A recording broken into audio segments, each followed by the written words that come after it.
Il n'est pas de lieu ni de circonstance où une prière ne soit de saison. Rien ne peut nous empêcher d'élever nos cœurs à Dieu dans une ardente requête. On peut faire monter vers lui une prière et demander la direction d'en haut, au milieu d'une rue encombrée, au cours d'un entretien commercial. Ainsi fit Néhémie lorsqu'il présenta sa requête au roi.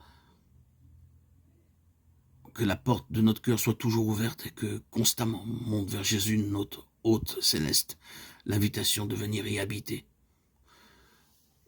Au sein d'une ambiance viciée et corrompue, nous pouvons respirer la pure atmosphère du ciel par une invocation sincère. Fermons notre cœur à toute pensée impure, à toute rêverie coupable. Ceux dont le cœur est disposé à recevoir le secours et la bénédiction de Dieu vivront dans une atmosphère plus sainte que celle de la terre et seront en communion constante avec le ciel. Il nous faut une vision plus claire de Jésus, une intelligence plus parfaite de la valeur des réalités éternelles. Il faut que la beauté de la sainteté remplisse le cœur des enfants de Dieu. Pour cela, demandons à l'auteur de toute sagesse de nous dévoiler les choses divines. Élevons nos âmes vers les hauteurs où l'on respire l'atmosphère du ciel. Vivons si près de Dieu qu'à chaque épreuve inattendue, nos pensées se tournent vers lui, aussi naturellement que la fleur vers le soleil. Placez constamment devant Dieu vos besoins, vos joies, vos tristesses, vos soucis et vos craintes. Vous ne le fatiguerez pas, vous ne pourrez jamais le lasser. Ce qui compte, les cheveux de votre tête, n'est pas indifférent aux besoins de ses enfants. Le Seigneur est plein de miséricorde et de compassion. Jacques 5, 11. Son cœur est touché par nos douleurs et par le récit même que nous lui en faisons. Apportez-lui tous vos sujets de préoccupation. Rien n'est trop lourd pour celui qui soutient les mondes et dirige l'univers. Rien de ce qui touche à notre paix ne lui est indifférent.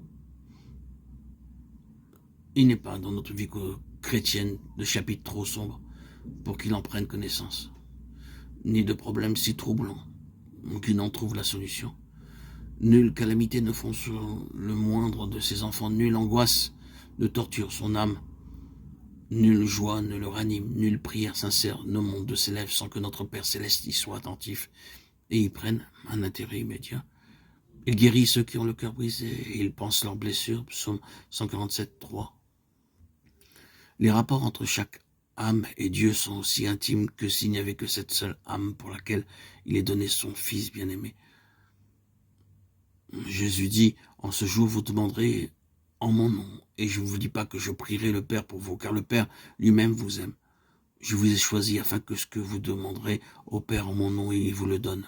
Jean 16, 26, 27, 15, 16.